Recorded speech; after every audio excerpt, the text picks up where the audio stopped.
आयुर्वेद के आद्य दैवत श्री धन्वंतरी जी को नमन करते हुए हम व्याख्यान की शुरुआत करेंगे।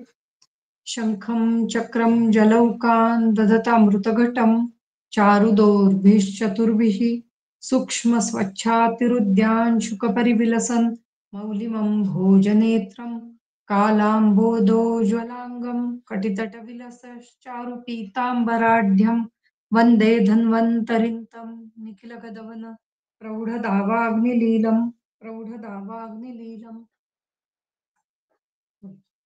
हम विमान स्थान का तीस पांचवा चौथा अध्याय देख रहे थे, त्रिविध रोग विशेष विज्ञान नियम। उसमें हमने आप्तोपदेश, अनुमान और प्रत्यक्ष प्रमाण, ये तीन जो है ये रोग के विशेष विज्ञान के लिए उपयुक्त साधन है, ऐसे हमने जाना। और उसमें हमने आप्तोपदेश और के बारे में जाना, प्रत्यक्ष के बारे में जाना। अभी अनुमान के विषय में कुछ चर्चा हो रही है। उसमें भी हमने बहुत सारे ऐसे क्राइटेरियाज देखे कि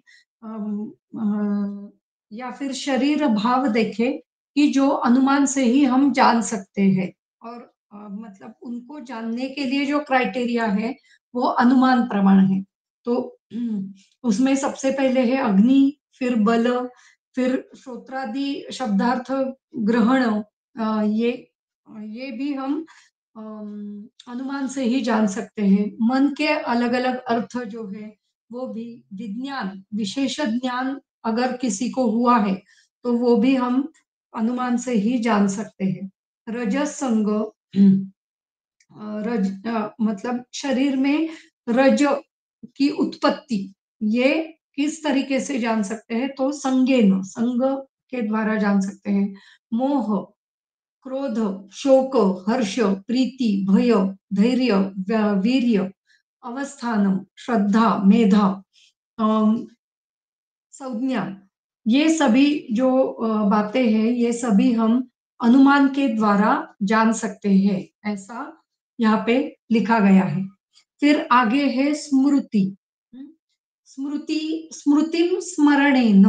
तो अगर किसी को किसी की स्मृति योग्य है या नहीं, ये हम कैसे जान सकते हैं? तो स्मरणेन, मतलब वो जो स्मरण करता है उसका अनुभवजन्य ज्ञान कितना है और उसका स्मरण किस तरीके से वो कर रहा है, इसके हिसाब से है उसकी स्मृति कैसी है, वो हम जान सकते हैं।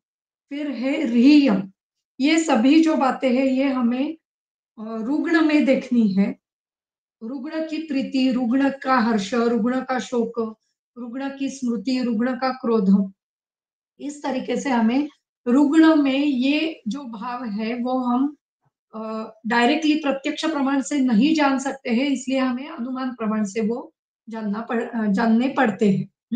तो इस प्रकार जो स्मृति है, वो स्मृति जो भाव है वो अ, अ, जो व्यक्ति है या फिर रुग्ण है उसको जो कुछ स्मरण होता है उसके हिसाब से हम उसके स्मृति का अनुमान लगा सकते हैं। उसी प्रकार लज्जा, रियम, रियम इति लज्जा, लज्जा अपत्रपत्रेण, अपत्रपणेन, अपत्रपण इसका मतलब है लज्जित होना या फिर अ, लज, लज्जितानुकार कार होना, उसे अपत्रपण ऐसे कहा जाता है। हाँ, रियम इति लज्जा, अपत्रपणेन इति लज्जिताकारेण। लज्जिताकारेण मतलब वो लज्जित होता है या नहीं, उससे हम उसकी लज्जा जान सकते हैं। तो जब पेशेंट हमारे पास आता है तो कुछ बातें वो बताता नहीं है, तो उसमें लज्जा है क्या, वो हमें अनुमान से जानना पड़ता है। तो उसको अगर उसके बारे में कुछ पूछना है या फिर गुह्य विषय जो है या फिर जो विषय उसके शरीर के होते हैं तो उसमें बहुत बार लज्जा होती है, तो वो विषय जानने के लिए हमें, या फिर बहुत सारे पेशेंट को जब मानसिक कुछ व्याधि होते हैं तो उसमें भी बताने में लज्जा होती है। तो ये सभी जो बातें हैं ये हमें ध्यान में लेनी चाहिए और उसके ऊपर अनुमान से विचार करना चाहिए। और अगर ऐसे हमें दिखाई दिया कि वो लज्जित हो रहा है, तो उसे कुछ अलग प्रकार से या फिर अलग प्रश्न करते हुए हमें वो बातें उससे मतलब उसका अर्थ निकालना चाहिए या फिर कुछ अम, या फिर उसे कुछ ऐसे प्रश्न कुछ अलग प्रश्न पूछने चाहिए कि जिससे वो लज्जित न हो और वो योग्य तरीके से हमें हम हमारे जो मन में जो शंका है वो दूर कर सके। तो इस प्रकार से हमें प्रश्न परीक्षण के द्वारा ही इन सभी अ, ये जो जो सभी भाव है वो जानने पड़ते हैं। आगे है शीलम अनुशीलनेन शीलम इति सहजम वस्तुषु रागम। राग इसका मतलब राग मतलब क्रोध नहीं। राग का मतलब होता है कि प्रेम। तो किसी भी वस्तु के ऊपर उसका मतलब किसी किसी भी उस वस्तु को वो अगर चाहता है तो वो उसका शील है या फिर हमेशा करना चाहता है। कोई व्यक्ति होते हैं कि वो हमेशा व्यायाम बहुत ज्यादा करना चाहते हैं या फिर खाना बहुत ज्यादा करना चाहते हैं। तो ये उनका शील है, उनका एक प्रकार का स्वभाव है, उनका एक प्रकार का आचरण उन्होंने अम, अपने दिनचर्या में लाया है, तो ये शील होता है। तो ये अनुशीलनेन, ये अनुशीलन के द्वारा, अनुशीलन इति संततशीलनम। तो हमेशा जो उनका आचरण होता है उससे हमें उनका शील समझ में आता है। हम बहुत बार ये शील शब्द मराठी में स्वभाव इसके हिसाब से लगाते हैं, उसका शील ऐसा है। इसका मतलब उसका स्वभाव, उसका आचरण करने की जो एक प्रकार का एटीट्यूड है वो हमें समझ में आता है। तो ये अनुशीलनेन इति संततशीलनेन संततशीलनम तेन सततम यम अर्थम सेवते। सतत जो अर्थ वो सेवन करता है, जिसका सेवन करता है उसे तत्शीलो अयम इति अनुमीयते, उसे उसका शील माना जाता है। द्वेषम प्रतिषेधेन, द्वेष प्रतिषेध के द्वारा, प्रतिषेधेन इति व्यावृत्या, विशेष आवृत्त्या व्यावृत्त्या। तो विशेषतः किसी चीज का बंधन रखना या फिर किसी चीज का विरोध करना, आवृत्त आवरण करना, विरोध करना। तो विशेषतः अगर किसी चीज का विरोध कर रहा है रुग्ण, तो उसके लिए उसका द्वेष है, ऐसा हमें समझ में आना चाहिए। हमने बहुत बार किसी पेशेंट को अगर कुछ चीजें करने के लिए कहा कि जैसे कि समझो घी लेना है, तो घी लेने के लिए अगर बहुत बार उसे कहा कि आप इस दवाई के साथ घी ले लो, लेकिन वो उसका द्वेष कर रहा है, वो उसका प्रतिषेध कर रहा है, वो उसको वो घी लेना पसंद नहीं है, तो वो उसका द्वेष कर रहा है, ये हमें समझना चाहिए। और फिर उसकी जगह अगर कोई दूसरी दवाई हम दे सकते हैं, तो वो देनी चाहिए। तो ये द्वेष होता है। तो हमारा आयुर्वेद शास्त्र इतना अच्छा है कि हमें अलग-अलग प्रकार की दवाइयाँ हम यूज़ कर सकते हैं। अगर किसी एक कल्पना के लिए उसका प्रतिषेध है, उसका द्वेष है, तो हम दूसरी कल्पना के द्वारा भी वो दवाई दे सकते हैं। लेकिन उसका उपयोग कैसे होने वाला है, उसका असर कैसे पड़ने वाला है, ये हमें ध्यान में रखना चाहिए। आगे है उपाधिम, उपाधिम अनुबंधेन। उपाधि, उपाधि का अर्थ है उपेत्य धीयते इति उपाधिः। इसका अर्थ है छद्म इति अर्थः। इसे उपाधि का अर्थ दिया है छद्म। तो छद्म का अर्थ ऐसा होता है।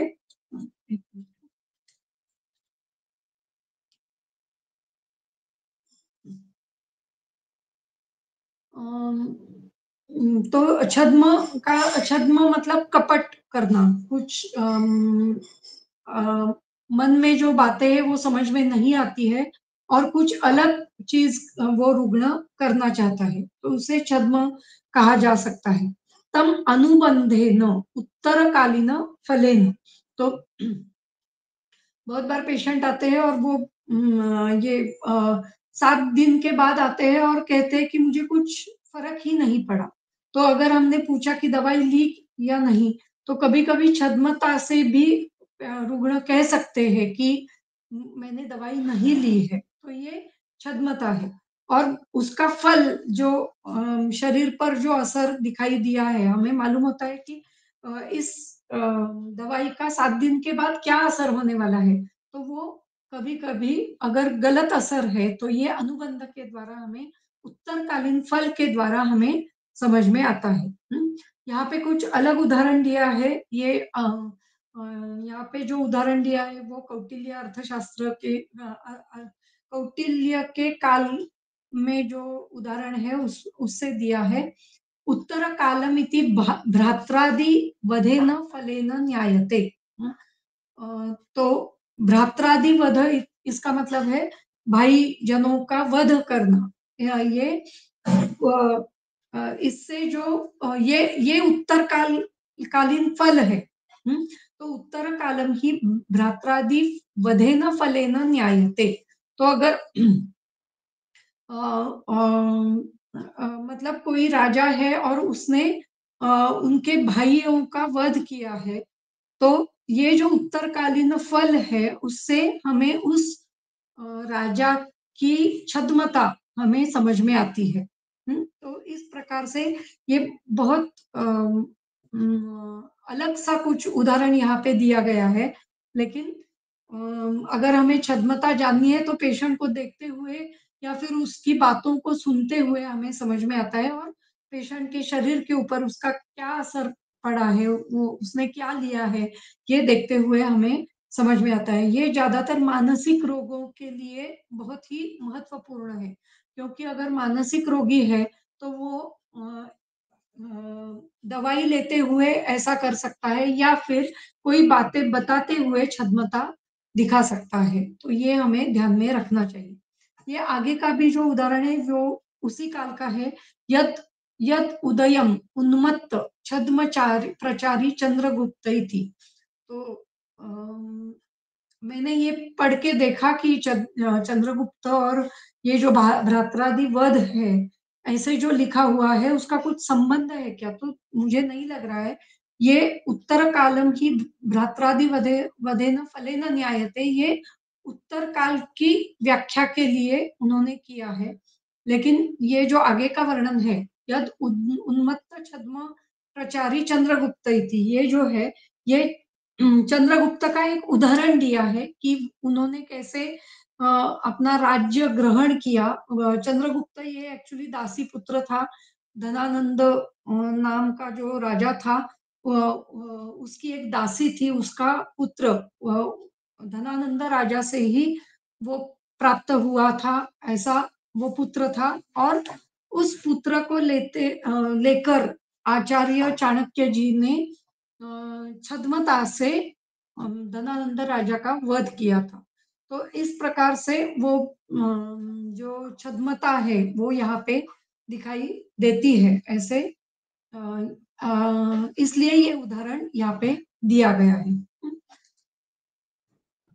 तो शायद भ्रात्रादि वधेन इसका मतलब ऐसा है, शायद वो धनानंद राजा का ही बेटा था, तो इसलिए धनानंद राजा के जो प्राकृत पुत्र थे या वंशज पुत्र थे, तो उनका वध करते हुए उसने और फिर बाद में धनानंद राजा का वध करते हुए उसने राज्य ग्रहण किया होगा, ऐसे शायद इसलिए ये शायद उदाहरण दिया है। लेकिन ऐसे मैंने कहीं पे देखा नहीं या फिर लिखा हुआ पढ़ा नहीं है, इसलिए समझ में नहीं आ रहा है। ठीक है, आगे है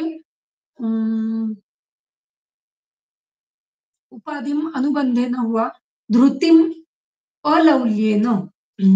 धारणा शक्ति या फिर धृति, इसका मतलब एक्चुअली धारणा शक्ति होती है, लेकिन यहाँ पे धृति इसका मतलब है मोह न करना। तो ये अलौल्य की लौल्य ता से होता है। तो अ, म अ ये जो सभी बातें मैंने जो बताई ये मानसिक रोगों के लिए है, तो अगर किसी की धुति या फिर अलौल्यता हमें देखनी है तो उसे उस प्रकार के प्रश्न हमें पूछने पड़ते हैं, तो समझ में आता है कि ये किस वजह से हो रहा है। बहुत बार जब हमारे पास पेशेंट आते हैं तो वो फैमिली लेके आते हैं या फिर फैमिली में जो कुछ उनके अ, वाद-विवाद या फिर कुछ संवाद होते हैं, तो वो भी हमें बताते हैं। तो उससे भी हमें उनकी धुति, उनका शील, उनकी लज्जता, उनकी स्मृति, ये सभी बातें हमें समझ में आती है। तो ये सभी बातों का चिकित्सा में उपयोग हमें करना पड़ता है, तो उसके हिसाब से इसलिए इन सभी बातों का उदाहरण यहाँ पे दिया गया है। आगे है वश्यतां विधेयतया। विधेयतया इति विधेय प्रचार प्रचारेण अ, विधेयतया इति विधेय प्रचारेण वश्यता इसका मतलब है किसी भी अ, अ, अगर गुरु और शिष्य में हमने देखा तो शिष्य गुरु को वश हो जाता है। इसका मतलब ऐसा है कि गुरु का इतना प्रभाव उस पर है, शिष्य पर है कि वो वश हो गया है। उसी प्रकार किसी भी व्यक्ति पर वश्यता हो जाना, इसका मतलब है उसकी जो बातें हैं वो पूरी तरीके से सुनना और उसी प्रकार से काम करना। विधेय प्रचारेण, इसका मतलब ऐसा है, विधेय मतलब जो बताया गया है वो करना। प्रचार प्रचार इसका मतलब है आचरण करना। तो विधेय मतलब जो बताया गया है, जो उपदेश किया गया है अ, उसका आचरण करना। विधेय परमादरः ऐसे हम कहते हैं वाग्भट के बारे में। तो जो बताया है उस पर आदर करो और उसका उपयोग करो, ऐसा उसका अर्थ है। उसी प्रकार ये जो है वो अगर किसी व्यक्ति के ऊपर बहुत ही विश्वास है, तो उसने जो बातें बताई है उसका अ, विधि या फिर उसका उपदेश जो है वो आचरण में लाना, ये उसके लिए वश मतलब उसके वश में आना ऐसे होता है। तो वश्यतामिति विधेयतया। वयो भक्ति वश्यता के लिए उदाहरण दे सकते हैं कि जैसे कि अगर फैमिली में कोई पति हो तो वो कभी-कभी पत्नी के वश हो जाता है या फिर कभी-कभी अपने माँ के वश हो जाता है। तो ये हमें देखना पड़ता है और उसके हिसाब से उन्हें जो काउंसलिंग अगर कोई मानसिक काउंसलिंग कर रहा है तो वो इस प्रकार से हमें करनी पड़ती है। आगे है वयो भक्ति सात्म्य व्याधि समुत्थानानि काल देश उपशय वेदना विशेषेण। तो ये एक-एक एक-एक भाव को हमें लगाना है। वय के लिए काल है, भक्ति देश, सात्म्य उपशय, व्याधि वेदना विशेषेण। तो वय जो है ये काल के हिसाब से हमें देखना पड़ता है। वयप्रभृतीनि व्याधिसमुत्थानानि चत्वारि यथासंख्यं कालादिविशेषेण ज्ञायते। तो 4 प्रकार के काल दिए हैं, बाल्यावस्था, तारुण्यावस्था, प्रौढ़ावस्था और वृद्धावस्था। ये 4 प्रकार के काल दिए गए हैं। अ, 0 टू 16 इसलिए चत्वारी ऐसे बोला है। चत्वारी यथासंख्यम कालादिविशेषेण। तो 0 टू 16, 16 टू 30, 30 टू 60 और 60 से आगे। इस प्रकार से 4 प्रकार के काल, इसका वर्णन शायद सुश्रुत में किया गया है। ये 4 प्रकार के काल वय का वर्णन और वयप्रभृतीनि व्याधि समुत्थानानि। तो वय के हिसाब से, प्रभृत इसका मतलब वय के हिसाब से जो व्याधि समुत्थान बताए जाते हैं, व्याधि समूह बताए जाते हैं। तो ये अ, इसलिए यहाँ पे वय का काल से मतलब दिया गया है। तो इसका मतलब ऐसा है कि हमें वय को कैसे जानना है तो अ अ अ अ, उसका अभी जो काल चल रहा है, उसके शरीर की अवस्था क्या है, वो बाल्यावस्था में है, तारुण्यावस्था में है या प्रौढ़ावस्था में है या वृद्धावस्था में है। तो उसके उस हिसाब से उसके व्याधि अलग-अलग होते जाएँगे। वाग्भटाचार्य ने भी कहा है कि जो बाल्यावस्था होती है उसमें कफ प्रधान व्याधि होते हैं। तारुण्यावस्था में पित्त प्रधान होते हैं और वृद्धावस्था में वात प्रधान व्याधि होते हैं। तो इन सभी बातों को हमें जानना पड़ता है। तत्र कालविशेषेण 16 वर्षादीना वयो बाल्यादि ज्ञायते। ये मैंने अभी बताया। तो इस प्रकार से हमें काल का विचार करना चाहिए। आगे है भक्ति ही देश। देशेन तु भक्ति ही इच्छा ज्ञायते। तो देश के हिसाब से अलग-अलग लोगों की भक्ति अलग-अलग होती है। यथा हि अयं मध्यदेशीय तेन देशीयः तेन अस्य गोधूममाशादिषु इच्छा अनुमीयते। तो मध्य प्रदेश में जो रहते हैं, मध्य देशीय जो होते हैं, उनकी गोधूम पर भक्ति ज़्यादा होती है, माश इत्यादियों पर भक्ति ज़्यादा होती है। मतलब ये सभी जो उस एरिया में जो कुछ अ, बनता है, उस एरिया में जो जिस प्रकार के धान्य होते हैं, उस प्रकार की भक्ति या फिर उस प्रकार की इच्छा वहाँ पे दिखाई देती है। जहाँ पे दूध और दूध के पदार्थ ज़्यादा होते हैं, तो वो लोग दूध ज़्यादा पीते हैं। जो केरल या फिर जो दक्षिण भारत के लोग हैं, वो ज़्यादा राइस ज़्यादा खाते हैं क्योंकि वहाँ पे उसका उत्पादन जो है, वो अधिक मात्रा में होते हैं। जो पंजाब वगैरह साइड के लोग हैं, पंजाब, उत्तर प्रदेश अ, वहाँ के लोग ज़्यादा गेहूँ ज़्यादा खाते हैं क्योंकि वहाँ पे गेहूँ ज़्यादा मात्रा में उसका उत्पादन अधिक मात्रा में होता है। तो इस प्रकार से देश के हिसाब से उनकी इच्छा या फिर उनकी भक्ति अ, हमें याद रखनी चाहिए। उसी प्रकार इसका चिकित्सा में उपयोग हमें बहुत अच्छी तरीके से हम कर सकते हैं।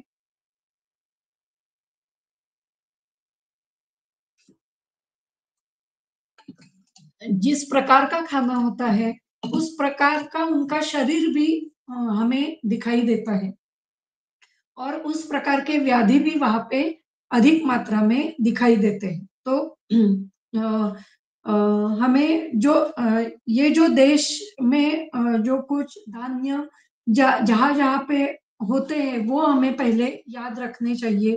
अ अ, भारत देश में ही इतनी विविधता है, तो अलग-अलग देश के जो रहवासी हैं, वहाँ पे जाते हुए हम खुद वहाँ पे जाते हुए वहाँ का जो कुछ आहार-विहार है, वो हमें जान लेना चाहिए। अगर कोई व्यक्ति भारत के बाहर प्रैक्टिस कर रहा है, तो वहाँ के जो कुछ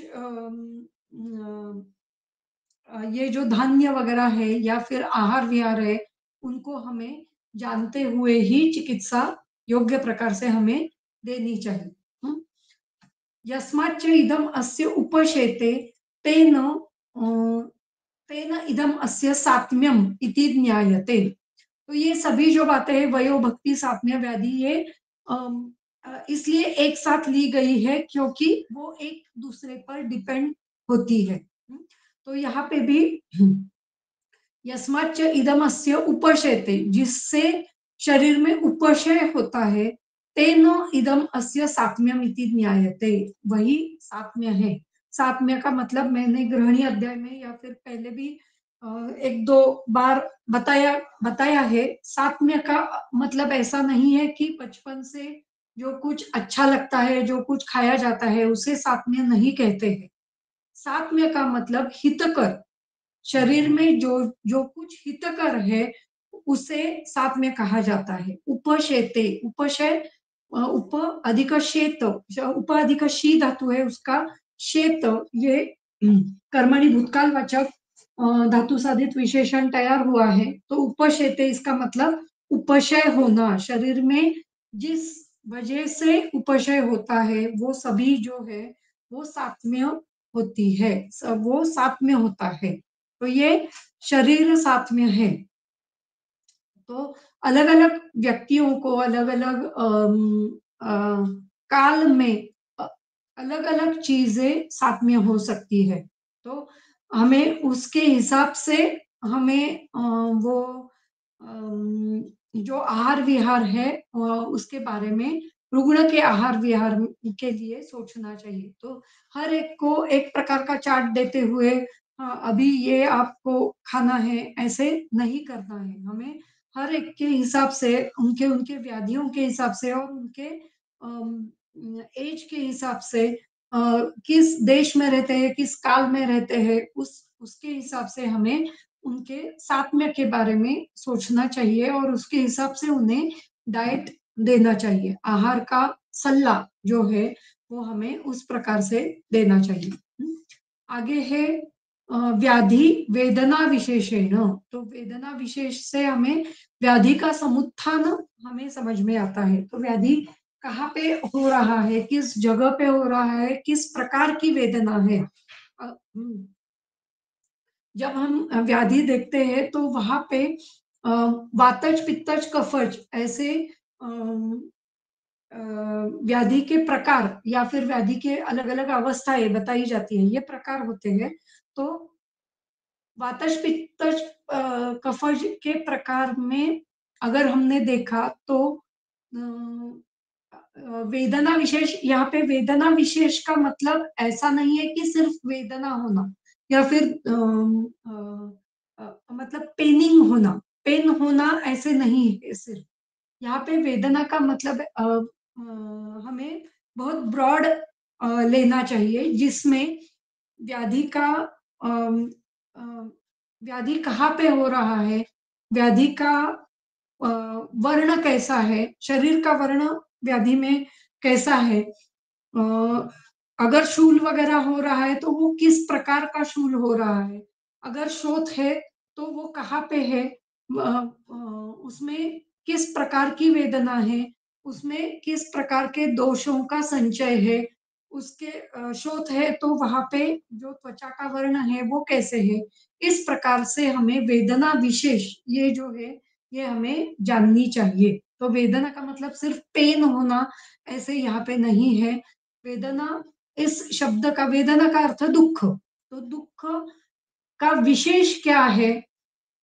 स्पेसिफिक पेशेंट क्या बताता है कि अगर व्रण है, तो व्रण में भेद हो रहा है, व्रण में शूल हो रहा है, जो वेदना हो रही है वो किस प्रकार की हो रही है, सेंसेशन अगर टिंगलिंग सेंसेशन है तो वो कहाँ पे है, अगर कंडू है तो वो कहाँ पे है। तो ये कंडू वगैरह ये सभी जो बातें हैं, ये वेदना विशेष में हमें लेनी चाहिए। तो उससे ही हमें व्याधि का समुत्थान समझ में आता है।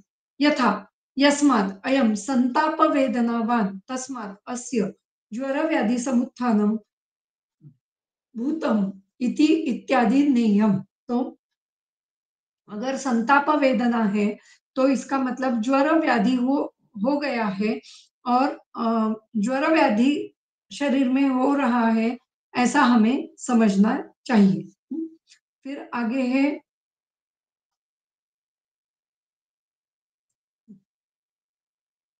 गूढ़लिंगम व्याधिम उपशय अनुपशयाभ्याम। तो जो गूढ़लिंग व्याधि होते हैं वो शरीर में चिकित्सा देने के बाद उसका उपशय और अथवा अनुपशय इनको देखते हुए गूढ़ व्याधि का ज्ञान हमें करना चाहिए। तो अ, गूढ़ व्याधि का गूढ़ व्याधि के व्याधि अनेक सारे हो सकते हैं। सिर्फ गूढ़ लिंग में या फिर अ, अम, मतलब सेक्सुअल डिसऑर्डर वगैरह ये सभी सिर्फ गूढ़ नहीं है।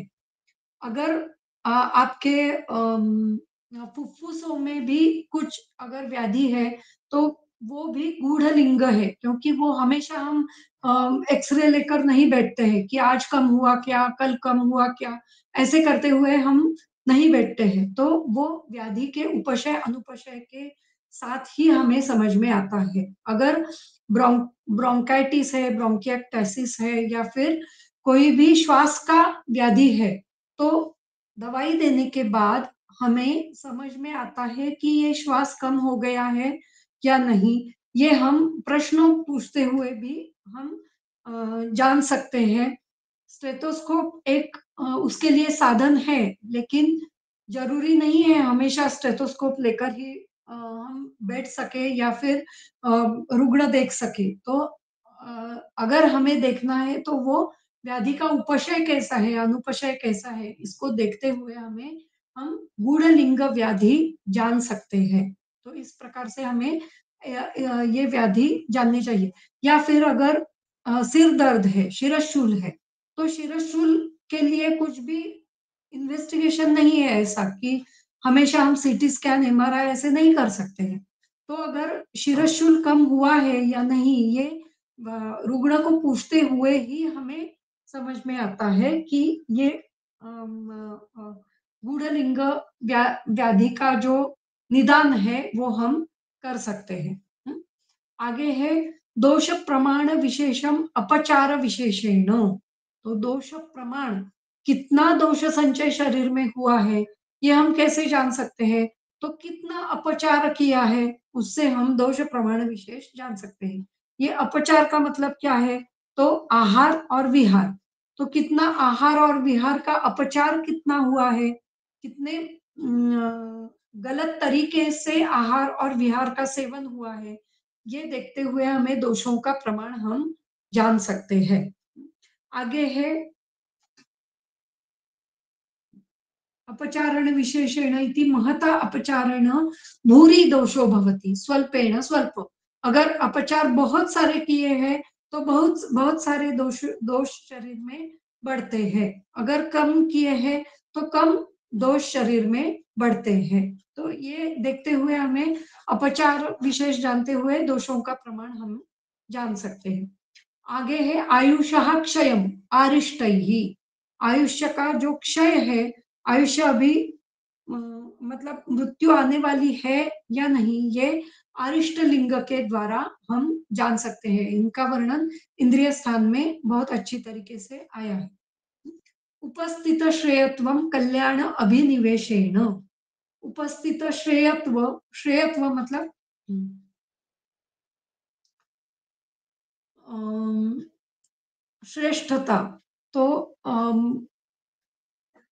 उपस्थित श्रेयत्व अ, किसी भी चीज के लिए श्रेष्ठ होना या न होना, या फिर व्यक्ति वो श्रेष्ठ है या नहीं, ये कैसे जान सकते हैं? तो कल्याण अभिनिवेशेन, इसका मतलब है श्रेयस्कर मार्ग अनुष्ठानेन। श्रेयस्कर मार्ग का अगर हम अगर व्यक्ति अनुष्ठान करता है तो उससे हमें समझ में आता है कि वो व्यक्ति श्रेयस्कर है या नहीं। श्रेयस्कर मतलब कल्याणकारी है या नहीं, या फिर अम, उसके मन में कारिकता है या नहीं, ये हम जान सकते हैं। तो इसलिए हमें ये भी ध्यान में रखना चाहिए कि रुग्ण क्या करता है, वो दिन में क्या करता है, वो तो हम दिनचर्या से जान सकते हैं, लेकिन वो उसकी वृत्ति क्या है, वो वृत्ति इसका मतलब वो कौन-सा काम करता है, वो भी हमें जानना चाहिए।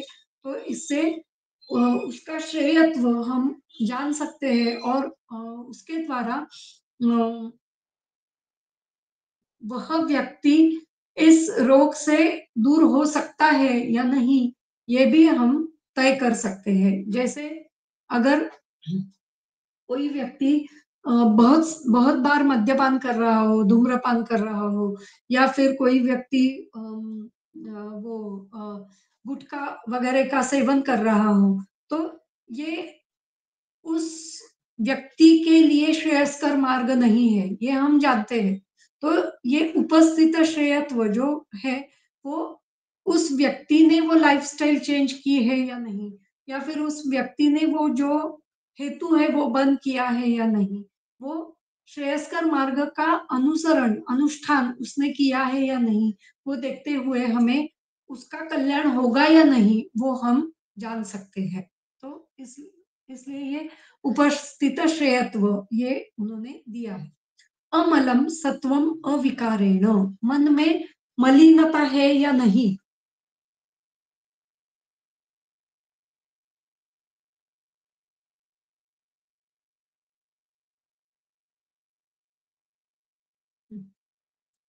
एतद् हि अचिरभावी श्रेयसाम एव भवति। तो ये जो है उपस्थित श्रेयत्वम कल्याण अभिनिय निवेशन, ये अचिर भावी श्रेयस श्रेयस के लिए बताया गया है, जो दीर्घकाल न टिकने वाला श्रेयस है उसके लिए बताया गया है। तो ये भी हमें ध्यान में रखना चाहिए। अमलमिति सत्वम अविकारेण, सत्वमिति सत्व गुणोद्रेक, सत्व का के गुण का उद्रेक देखते हुए मलिनता है या नहीं वो हम जान सकते हैं। तो सत्व गुणोद्रेक देखेन सत्वम अविकारेण, सत्व कम नहीं हुआ है इसका मतलब है मलिनता नहीं है, ये हम जान सकते हैं। ग्रहण्यास्तु अविकारेण इति राग द्वेष विकार अभावेन, तो राग किसी भी चीज पर राग नहीं है, द्वेष नहीं है।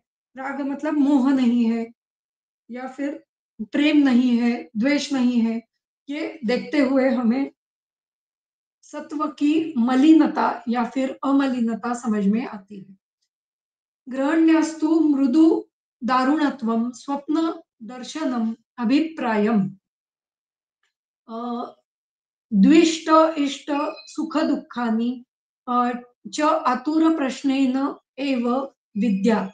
तो ग्रहणी का मृदुत्व, ग्रहणी का दारुणत्व ये हम प्रश्न के द्वारा ही पूछ सकते हैं। स्वप्न दर्शन अभिप्रायम, स्वप्न देखते हुए उसका अभिप्राय देना, स्वप्न क्या हुआ है, क्या नहीं हुआ है, या फिर स्वप्न अगर आते हैं तो वो किस प्रकार के आते हैं, ये सभी बातें ये प्रश्न के द्वारा ही पूछी जा सकती है। अम, द्विष्ट इष्ट सुख दुःखानि मतलब वो इस उस व्यक्ति के लिए इष्ट क्या है, उस व्यक्ति के लिए द्विष्ट द्वेष करने योग्य क्या है, उसके सुख क्या है, उसके दुःख क्या है, ये सभी बातें जो है ये च आतुर प्रश्नेन एव विद्यात्, आतुर को प्रश्न पूछते हुए, व्यक्ति को प्रश्न पूछते हुए हमें देखनी चाहिए। परिप्रश्नेन प्रश्नेन वा इति वचनात् ग्रहणी मार्दवादी अनुमानात् अपि पार्यते ज्ञातुम, ग्रहणी मार्दव इत्यादि अनुमान से भी जाने जा सकते हैं, मतलब प्रत्यक्ष रुग्ण को देखते हुए भी जाने जा सकते हैं और अनुमान के द्वारा भी जाने जा सकते हैं। तथापि अनुमानस्य बुद्धि प्रयास बहुत्वेन आतुर पृच्छया एव सुखोपचार रूपया विद्यात् ग्रहणी मार्दवानी इति दर्शयति। तो अम, ग्रहणी की मृदुता है या नहीं, ये सभी जो बातें हैं ये बुद्धि का प्रयास लगाते हुए आतुर को किए हुए प्रश्नों के द्वारा हम जान सकते हैं।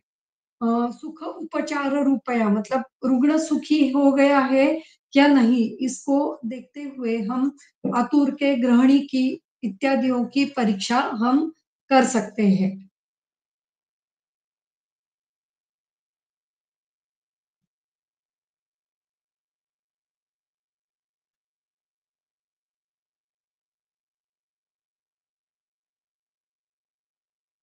अभिप्रायः भोजनाद इच्छा, भोजन की इच्छा, अभिप्राय, स्वप्न दर्शनम अभिप्राय, यहाँ पे अभिप्राय जो शब्द आया है वो भोजनाद इच्छा, भोजन करने की इच्छा, इसके लिए इस शब्द की योजना की गई है। द्विष्ट इष्ट शब्देन तु द्विष्ट इप्सित प्रेष्यादि ग्रहणम ग्रहणम इति। तो द्विष्ट इष्ट, यहाँ पे द्विष्ट मतलब इप्सित प्रेष्यादि ग्रहणम, द्विष्ट मतलब द्वेष करने योग्य, और इप्सित इसका मतलब है जो व्यक्ति को चाहिए, इप्सा है, इप्सित मतलब इच्छा होना।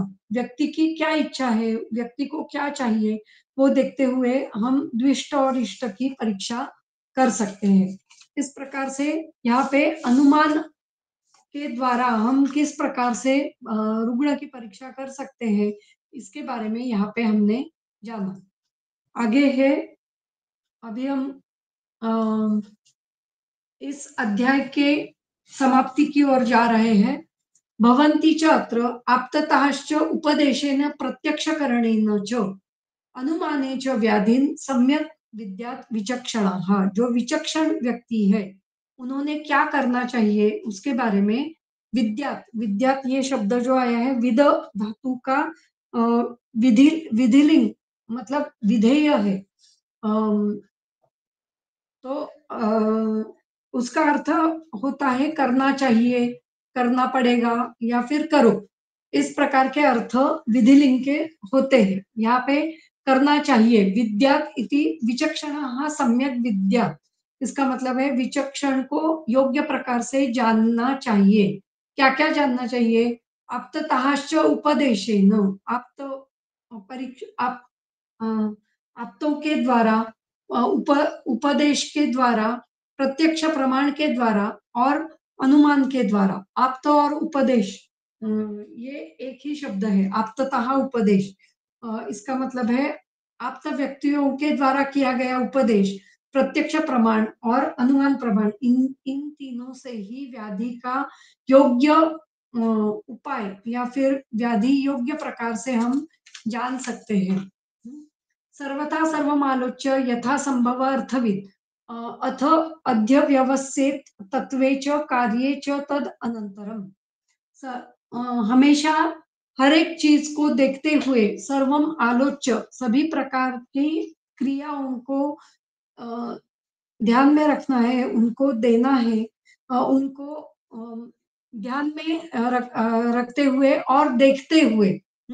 मतलब अगर हमें चिकित्सा करनी है तो उससे पहले हमें प्रत्यक्ष और अनुमान के द्वारा सभी जो व्याधि का नाश करने के लिए जो कुछ कर्तव्य है, उनको करना चाहिए। जो क्रियाएँ हैं वो हमें करनी चाहिए। यथा संभव अर्थविद, अर्थविद का अर्थ दिया है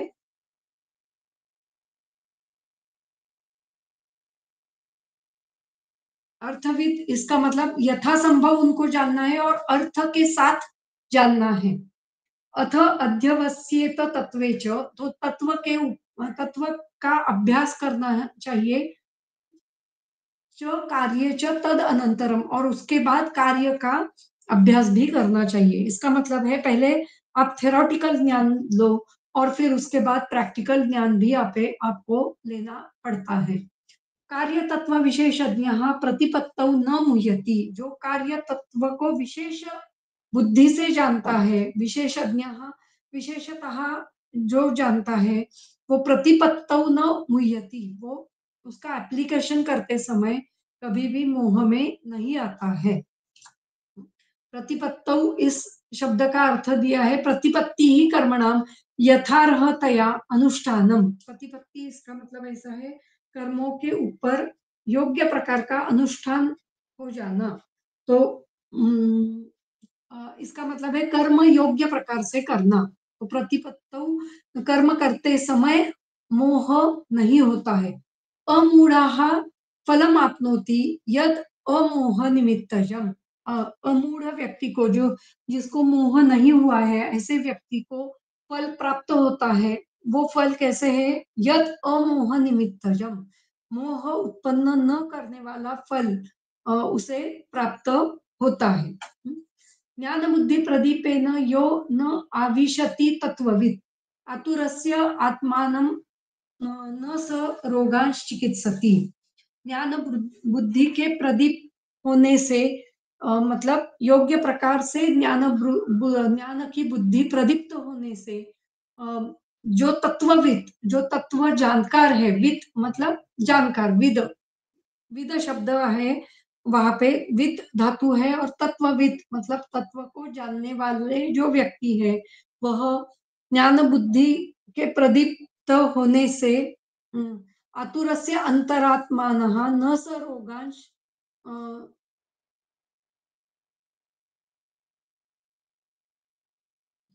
ज्ञान बुद्धि प्रदीपेन यो न आविशति तत्वविद।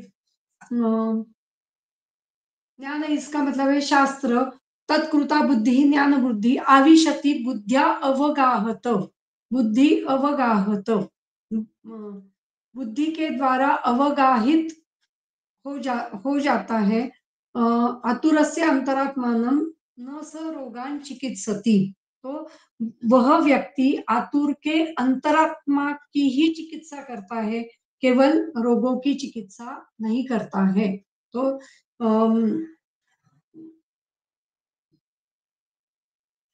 इस प्रकार से इसका मतलब ऐसा है कि परीक्षक को अपने ज्ञान बुद्धि के द्वारा काम करना चाहिए और उसके लिए जो पहले दिए गए जो 3 साधन है उनका उपयोग हमें कर लेना चाहिए।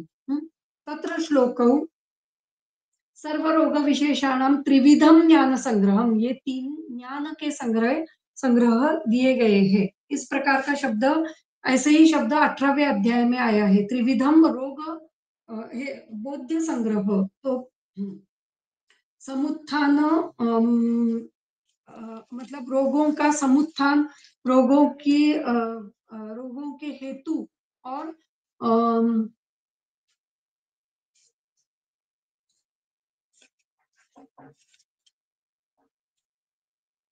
एक मिनट मैं सूत्र बताती हूँ आपको, तो आपको समझ में आएगा।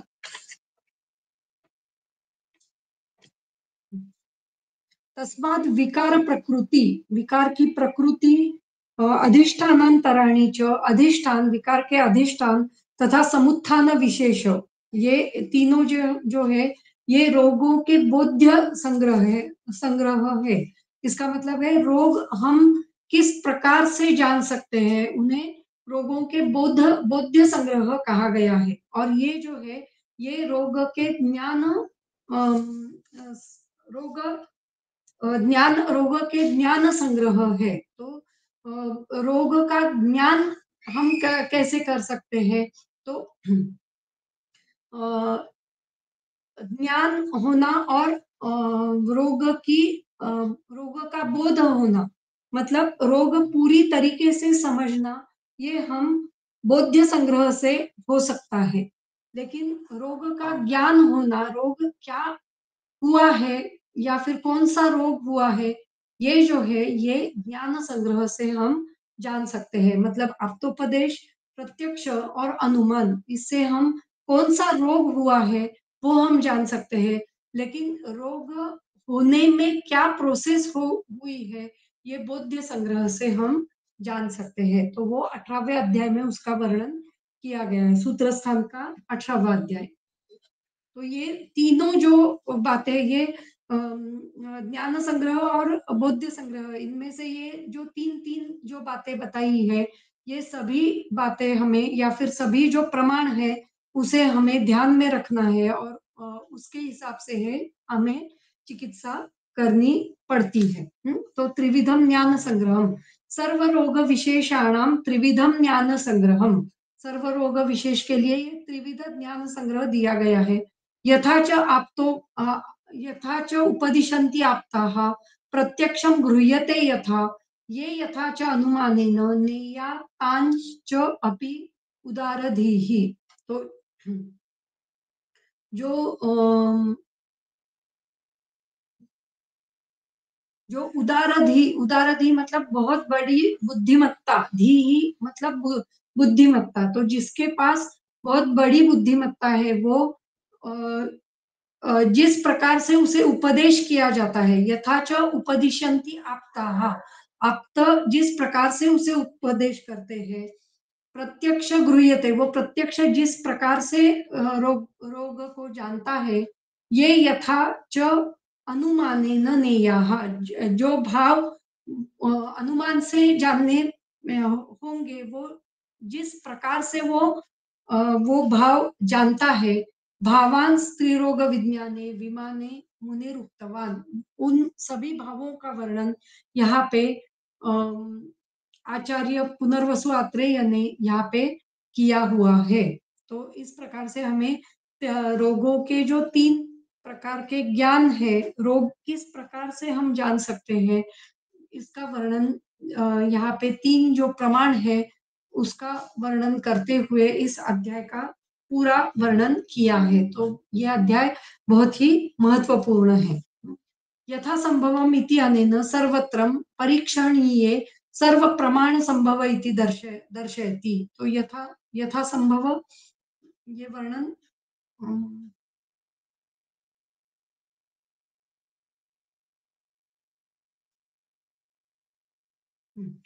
यहाँ पे किया है। सर्वथा सर्वमालोच्य यथा संभवम अर्थविद। तो सर्वत्र परीक्षणीय जो भाव है, उनके वर्णन यहाँ पे किए गए हैं। उनका मतलब तीनों प्रमाणों का वर्णन यहाँ पे किया है। अथ इत्यादि इति अथ प्रत्येक शब्दादि विषय परीक्षांतरम। अम,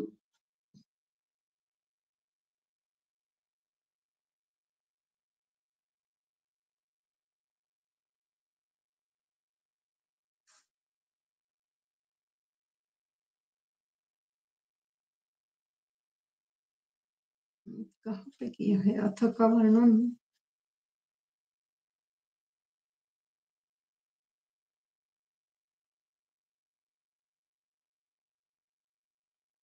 अथ अध्यवस्येत तत्वे च कार्ये च तद अनंतरम। यहाँ पे अथ ये जो शब्द आया है उसके बारे में उन्होंने बताया है। अथ इत्यादि अथ प्रत्येक शब्दादि विषय परीक्षांतरम। तो अथ अध्यवस्येत तत्वे च कार्ये च तद अनंतरम, इसका मतलब है पहले तत्व को जान लो। तो ये तत्व जो है अथ, इस शब्द से उन्होंने दिया है। अथ इसका मतलब है जो शब्द स्पर्श रूप रस गंध, ये जो ज्ञान है, जो वहां से लेके जो आगे मतलब आप्तोपदेश, प्रत्यक्ष और अनुमान, ये सभी जो ज्ञान है उनका सबसे पहले हमें अभ्यास करना चाहिए। इसलिए अथ अध्यवस्येत तत्वेच। तत्व मतलब जो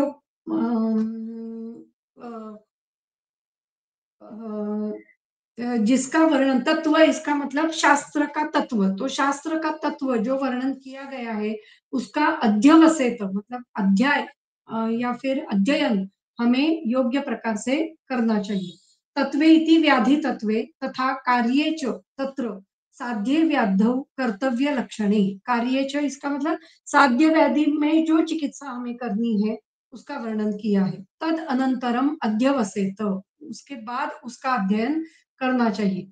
यद युक्तम तत्वम भवति यच्च कार्यम उक्तम तत्र अध्यवसायम निश्चयम कुर्यात्। तो जो जो तत्व बताए गए हैं, जिस प्रकार का कार्य बताया गया है, उसका अध्ययन हमें करना चाहिए। अध्यवसाय निश्चय करना चाहिए। तो उनका निश्चय करते हुए हमें चिकित्सा देनी चाहिए। अनंतरम इति अविद्यमानांतर तर तर योगम। तद अनंतरम इसका मतलब है अविद्यमानांतरम तर योग्यम इति अर्थः। तो मतलब पहले कार्य का तत्व जान लो, तद अनंतरम उसके बाद अम, कार्य करो, ऐसे यहाँ पे लिखा गया है। कार्य तत्व विशेष अध्यवसाय फलम आह कार्ये च इत्यादि। कार्य तत्व विशेष प्रतिपत्तौ न मुह्यति। कार्य तत्व विशेष अध्यवसाय फल, कार्य तत्व को जानने के बाद हमने अगर मतलब पहले अध्ययन करते हुए फिर कार्य किया तो क्या क्या होता है, प्रतिपत्तौ न मुह्यति, ये बताने के लिए इसका वर्णन किया गया है। प्रतिपत्ति इति कर्मणाम यथार्थतया अनुष्ठानम, कर्म का योग्य प्रकार से अनुष्ठान करना, इसका मतलब है प्रतिपत्ति ही। अमूढ़ इति प्रतिपत्तौ अमूढ़ः, प्रतिपत्ति में मूढ़ नहीं होना, मोह नहीं होना, कुछ गलत चीज करने की इच्छा नहीं होना, ये हो जाता है। न मुह्यति मतलब अमूढ़ होना, मोह नहीं होना। हुँ, ज्ञानं शास्त्रं तत्कृता बुद्धिः ज्ञानबुद्धिः आविशति इति बुद्ध्या अवगाहत इति अर्थः। अ, ज्ञान-बुद्धि-प्रदीपेन यो न आविशति तत्त्ववित् मतलब बुद्धि के द्वारा अवगाहित होना, बुद्धि के द्वारा कुछ गलत चीज़ें नहीं हो सकती है। आविशति कुछ अपने खुद के बुद्धि के द्वारा कुछ अ, अयोग्य अ, कृत्य न होना, ये इसका मतलब न आविशति ऐसे है। हुँ? अंतरात्मानमिति वैद्यपक्षे अंतःशरीरम। हुँ, यहाँ पे अंतरात्मानम इसलिए आतुरस्य अंतरात्मानम न स रोगान चिकित्सति, वो केवल रोगों की चिकित्सा नहीं करता है, तो आतुर के अंतरात्मा की चिकित्सा करता है, आतुर के अंतःशरीर की चिकित्सा करता है। इसलिए ये सभी जो है प्रत्यक्ष अनुमान और उपदेश, इनका आप्तोपदेश, इनका अध्ययन हमने अगर किया तो हम आतुर के अंतरात्मा तक जा सकते हैं और उनकी चिकित्सा हम कर सकते हैं। तो यहाँ पे ये अध्याय पूरा हो जाता है। इति अग्निवेशकृते तन्त्रे चरकप्रतिसंस्कृते विमानस्थाने त्रिविधरोगविषये विज्ञानीयं विमानं नाम चतुर्थोऽध्यायः। इति श्रीचक्रपाणिदत्तविरचितायां चरकतात्पर्यटीकायाम् आयुर्वेददीपिकायां विमानस्थाने त्रिविधरोगविशेषविज्ञानं विमानं नाम चतुर्थोऽध्यायः। तो इस प्रकार से हमने त्रिविध रोग विशेष विज्ञान इस अध्याय की ये अध्याय समाप्त हो चुका है।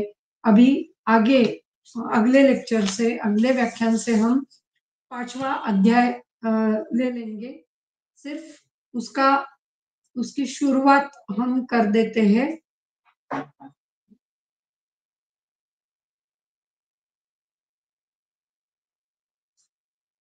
अथातः स्रोतसां विमानं व्याख्यास्यामः इति यः स्मः भगवान आत्रेयः।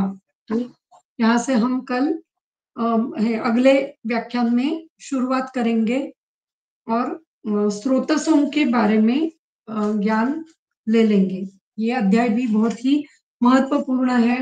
स्रोतस अगर हमने योग्य प्रकार से जान लिए तो अपने आप बहुत सारे व्याधियों को हम योग्य प्रकार से जान सकते हैं। उनकी जो संप्रति है वो हम योग्य प्रकार से जान सकते हैं। इसलिए स्रोतस ये अध्याय बहुत ही महत्वपूर्ण है। तो आज हम यहाँ पे रुकते हैं।